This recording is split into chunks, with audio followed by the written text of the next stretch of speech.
Tribunal Supremo Electoral inscribirá finalmente a Zury Ríos como candidata presidencial. Adelante, Carmen, buen día. Gracias, Mario y Carolina. Sí, el Tribunal Supremo Electoral ha denegado la inscripción de la candidata por el partido Viva, Zury Ríos. Vamos a hablar sobre este tema justamente con ella, con Zury Ríos y con su abogado Luis Rosales, para que nos den a conocer cuáles son sus argumentos y cuáles son los procedimientos que deben seguir de ahora en adelante para poder rebatir esta decisión del tribunal. Así que a ambos, bienvenidos esta mañana. Y quisiera empezar con preguntar, la primera duda que asalta es, ¿cuándo presentaron ustedes la papelería para inscribirse usted, licenciada? ¿Y cuándo o cuántos días después el Tribunal Supremo Electoral deniega la inscripción? Bueno, la papelería se presenta desde el momento en que concluye la Asamblea Nacional del partido. Cuando concluye la Asamblea, se presenta la papelería al Tribunal Supremo Electoral, quien la depura, y una vez depurada e inscrita a la Asamblea, se presenta la papelería de los candidatos. Eso lo hicimos aproximadamente el día 30 de junio. Entonces ese día se presenta todo lo que se refiere a la papelería del binomio, los requisitos, sus fotografías, ante el registro de ciudadanos. Después de eso, o sea, 5 días después, me comentaba el licenciado Rosales, viene esta denegatoria por parte del registro de ciudadanos. ¿Con qué argumento? Es correcto. El día 5 nosotros recibimos la notificación de la resolución del director del registro de ciudadanos. Básicamente es una resolución cuyo único argumento es que la licenciada Zury Ríos es hija del general Ríos Montt y que por eso él considera que le aplica una prohibición que está establecida en el artículo 186, en una interpretación de ese artículo que no es acorde a los precedentes, antecedentes y opiniones que ha emitido la Corte de Constitucionalidad. Hablemos sobre esa interpretación y ese argumento, porque para muchas personas no hay vuelta de hoja y lo que está establecido en la Constitución es clarísimo y desde un principio se veía que no se iba a poder inscribir, licenciada, pero ¿cuál es el argumento con el cual ustedes rebaten esa posición? Bueno, en primer lugar, el único órgano de verdad con todas las de ley para interpretar lo que dice la Constitución y su espíritu en la ley es la Corte de Constitucionalidad. Y en 2 ocasiones, tanto en la opinión de 1989 como en la opinión reciente de hace 4 años, cuando la señora Torres quería participar como candidata, el máximo tribunal en orden constitucional dice que todos los que son parientes de quien ha fungido como presidente de la República o jefe de gobierno o jefe de Estado tienen un impedimento en el periodo siguiente a que ese pariente ha ejercido la presidencia, pero no posteriormente, porque si no, ¿cómo sería? Imagínese usted condenar a nuestros nietos, a nuestros bisnietos y tataranietos. Entonces, si yo tenía esa prohibición, fue entre el 86 y el 91, pero no más adelante. Si no, se violan incluso mis derechos humanos, mis derechos cívicos y políticos de ser electa. Y también los derechos cívicos y políticos de quienes simpatizan con nuestra propuesta política y quieren votar por nosotros.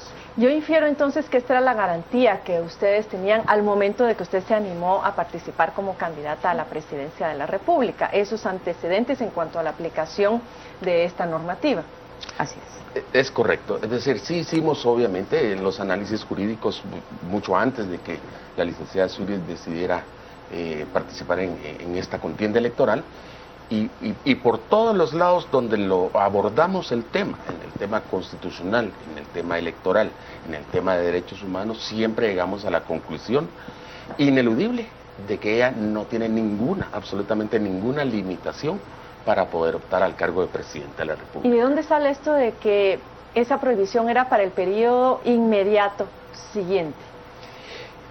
La Honorable Corte de Constitucionalidad en el año de 1989 recibe del Congreso de la República una solicitud de una opinión consultiva. En aquel entonces hacía el Congreso una consulta relacionada con 2 candidaturas que se presentaban en aquella época. La Corte, con muy buen tino y con muy buen criterio, establece que ellos no pueden opinar sobre casos particulares, pero sí pueden, porque es su función esencial, interpretar el alcance y la forma de aplicación de las normativas que aplican en esos casos concretos. Y en esa opinión consultiva, la Corte lo dice de forma clara y expresa. Dice, voy a hacer la legítima interpretación del artículo 186 de la Constitución Política de la República de Guatemala. Le resalto esto, Carmen, porque desde luego que la Corte dice que esa es la legítima interpretación, deslegitima cualquier otra interpretación que le quiera hacer, en este caso el director del Registro de Ciudadanos o cualquier otra autoridad con funciones de jurisdicción. Cuando hace ese análisis jurídico que hace la Corte, establece que para los parientes de quien ha estado en la jefatura de Estado, la prohibición es exactamente igual que la que tienen los parientes de quien ha estado en ejercicio de la presidencia de la República.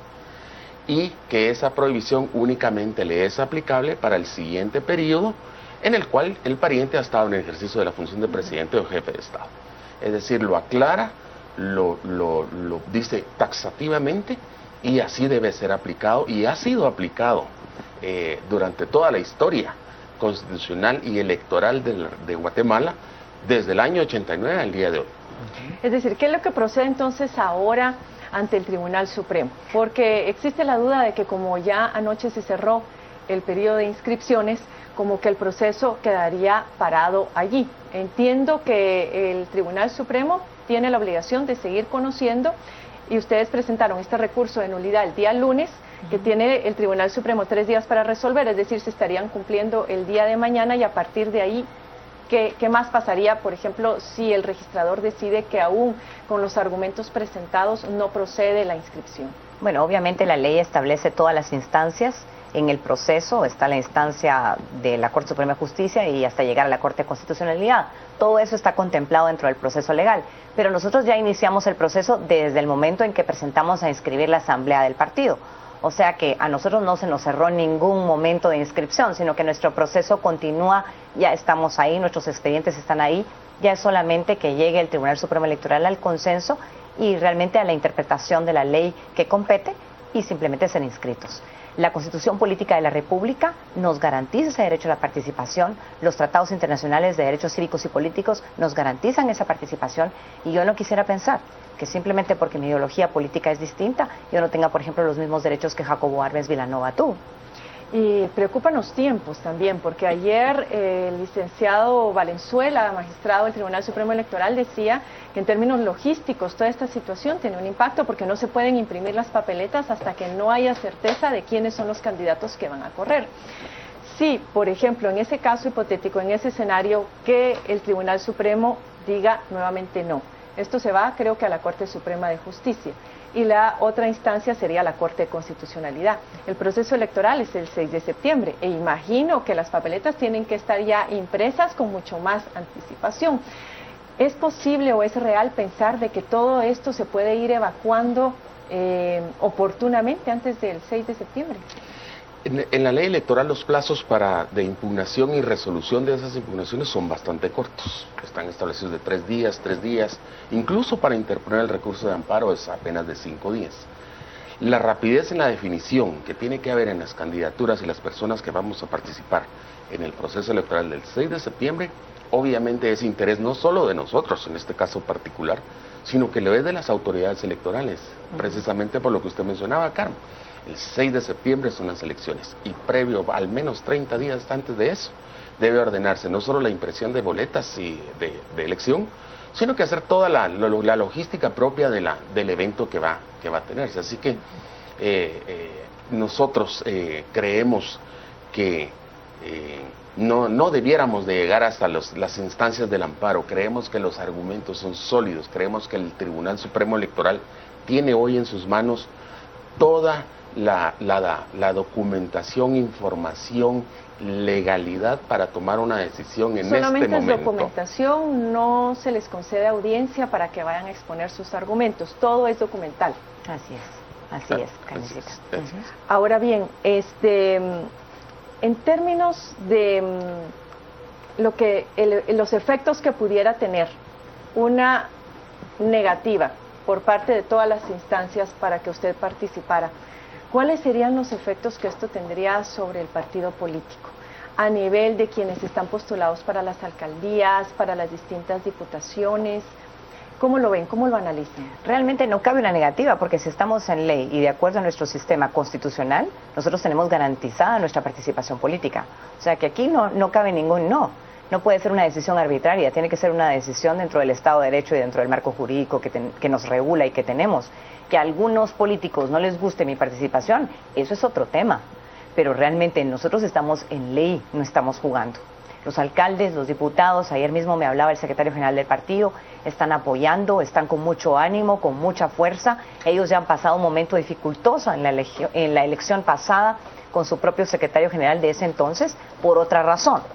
Así que saben el proceso, lo conocen y tienen plena fe y certeza de que vamos a salir adelante y que simplemente esto es un obstáculo para realmente hacer los cambios que la nueva Guatemala necesita. Es que no podemos seguir así y realmente impedir a la gente que ejerza libremente su derecho a voto, a elección. Eso es muy importante, independientemente de que sea yo. La gente que quiere votar y elegir, ¿por qué tiene que imponérsele quién va en una papeleta? Vamos a irnos a las redes sociales con Carolina para ver qué está opinando nuestro público televidente. Carolina, cuéntanos. Gracias, Carmen. Tenemos muchísima participación en la página de Facebook, donde se da a conocer cuál es la opinión respecto si se inscribirá o no a Zury Ríos como candidata presidencial. Tenemos entonces el comentario de Juan Fernández, que nos envía un rotundo no. Enrique Esquivel, sí. Rodrigo Castillo, sí. Ronald Morales, no tiene derecho. José Gutiérrez y Nasif, Tribunal Supremo Electoral, todos son corruptos. Carlos Sarti, sí. Elizabeth Aguilar, si está permitido en la Constitución, que se inscriba. Si no lo permite, entonces, ¿por qué insistir?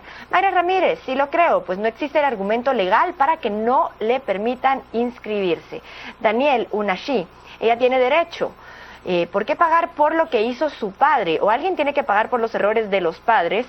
Sandra Cáceres, ahora como diría Ríos Montt, usted papá, usted mamá, no sé en qué parte de la Biblia está donde dice que los que hacen mal hasta varias generaciones después lo siguen pagando. Olvin Palencia, aquí en Guatemala se ha visto muertos acarrear basura.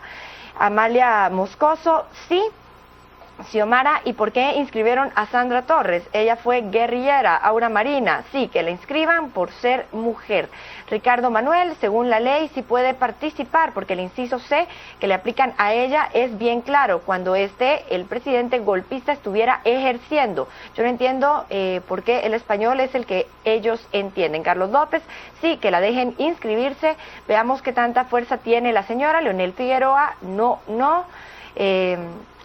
Mari Carmen, tenemos también, sí que la inscriban, si queda, bailaremos al son que nos toque Estados Unidos. Esta es parte de los comentarios que tenemos en las redes sociales. Vemos entonces, Carmen, que muchísimas personas están a favor de la inscripción de la señora Zury Ríos, pero muchísimas otras claramente envían un rotundo no. Tenemos, a diferencia de muchas otras ocasiones, una opinión bastante dividida. Pero regresamos ahora con usted para que siga con la entrevista.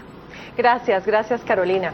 Pues sí, pareciera ser que, bueno, algunas personas están justamente favoreciendo esta inscripción, haciendo sus interpretaciones como ciudadanos comunes y corrientes, sobre todo defendiendo el derecho de participación al cual la licenciada Ríos aludía. La preocupación, yo creo que de las últimas semanas, o por no decirlo de los últimos meses, es que se aplique la justicia, que se aplique la ley, y la gente tiene un clamor muy especial porque las leyes no se tergiversen. Algunos de los comentarios que se leían esta mañana era que no se vaya a retorcer la ley. Es decir, nadie creo que está en contra de la participación política, sino que está a favor de que se respete el derecho a poder elegir y ser electo, pero con lo cual las personas pues están en contra o están cansadas es con el hecho de que pudiera llegarse a retorcer la ley para favorecer en este caso la candidatura.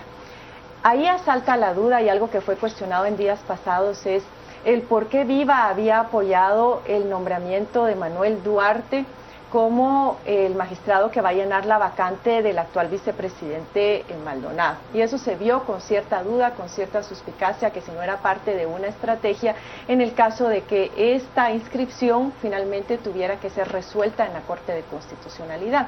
¿Qué tendría que decir licenciada Ríos sobre esta votación de Viva a favor de Manuel Duarte? Vea, ahí estaba la lista de candidatos en el Congreso de la República que se había discutido con los votos de Viva o sin los votos de Viva. Dicha persona hubiese sido electo magistrado. Entonces, realmente esas son decisiones a nivel parlamentario que tienen que tomarse, independientemente de qué se esté discutiendo o no.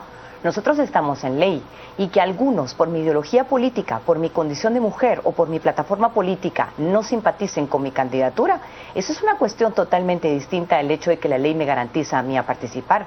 Porque los problemas de justicia que hemos tenido es porque muchas veces quienes son los que están operando y juzgando, juzgan de acuerdo a la ideología política, a los recursos económicos, a la preferencia sexual, pero no juzgan de acuerdo al marco jurídico. Y nosotros lo que queremos es que se actúe en ley.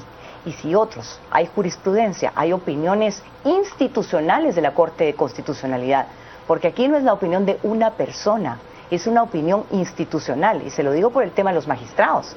Si no, entonces, ¿qué podríamos decir de magistrados que fueron electos por gobiernos pasados con simpatías especiales y por bancadas especiales propuestos? Entonces estaríamos también diciendo que ellos van a pronunciarse de acuerdo a la simpatía de quienes los eligieron. Eso no es. Un magistrado es electo tal como lo dice la Constitución Política de la República y luego tiene una función institucional, no político-partidaria. Pero desde su punto de vista y su análisis, ¿cuál fue la razón por la cual el partido político Viva vota a favor de Manuel Duarte? Es decir, independientemente de que de todas maneras él iba a ser votado por mayoría por el Partido Patriota. Es quien ellos consideraron el candidato con los atributos para poder ocupar ese cargo y con el conocimiento para ocupar ese cargo efectivamente. Simplemente por eso. Yo no conozco a la persona electa, no conozco al abogado, pero ellos consideraron que era el mejor preparado para esa función y por eso votaron por él. El día de ayer circuló la noticia de que el general Ríos Montt pues había sido ya diagnosticado con cierta demencia y que eso le iba a impedir enfrentar el juicio por genocidio que se estaba llevando a cabo el año pasado. ¿Usted cree que este tipo de situaciones puede afectar políticamente también su candidatura, en términos de que generalmente este tema causa mucha polarización en la sociedad? ¿Será posible pensar que tiene un peso político tanto a nivel no solamente de la inscripción como candidata, sino a nivel de la intención de voto para el próximo proceso electoral? ¿Se siente afectada por eso o no? El general Ríos Montt es mi padre, es mi amigo. Yo lo he acompañado 47 años de mi vida y lo voy a acompañar hasta el último minuto. Y si el pueblo de Guatemala quiere que yo acompañe y ayude a solucionar los problemas que tiene la nación, allí voy a estar. Especular sobre qué afecta, qué no afecta, eso no es correcto. Tenemos que ver las cosas a la luz de la ley y de los marcos jurídicos. El general Ríos Montt hizo su parte. Fue juzgado cantidad de veces a través de los votos de la población. No es él el que se está presentando a las urnas, soy yo. Así que es a mí a la que me toca ser juzgada por la nación. Vamos con el licenciado Rosales con un último mensaje que usted quiera dejar a la teleaudiencia, porque ya nos vamos a ir a corte. Muy rápidamente, yo quiero resaltar un tema. No estamos pidiendo que se retuerza la ley, es al contrario, estamos pidiendo que se nos trate igual, con la misma igualdad ante la ley, que han sido tratados los casos que constituyen los precedentes que ha tenido el Tribunal Supremo Electoral en la inscripción de Jacobo Arbenz Vilanova, de Luis Ernesto Sosa Ávila, de Patricia de Arzú, y que se respete y se valide la opinión que ha emitido la Corte desde el año 89 y que se ha mantenido vigente y que ha sido precisamente en esos casos objeto de aplicación. Hoy estamos pidiendo que para el caso concreto de la Licenciada Zúrez nos traten en igualdad de ley con la misma forma como fueron tratados esos casos. Gracias, licenciado Rosales. Gracias, licenciada Ríos. Vamos a estar muy pendientes de la decisión del Tribunal Supremo Electoral el día de mañana. Sin duda vamos a estarle dándole cobertura. Agradecemos a nuestra teleaudiencia por su atención y nos vamos nuevamente a la mesa principal con Carolina y Mario para continuar con las notas informativas.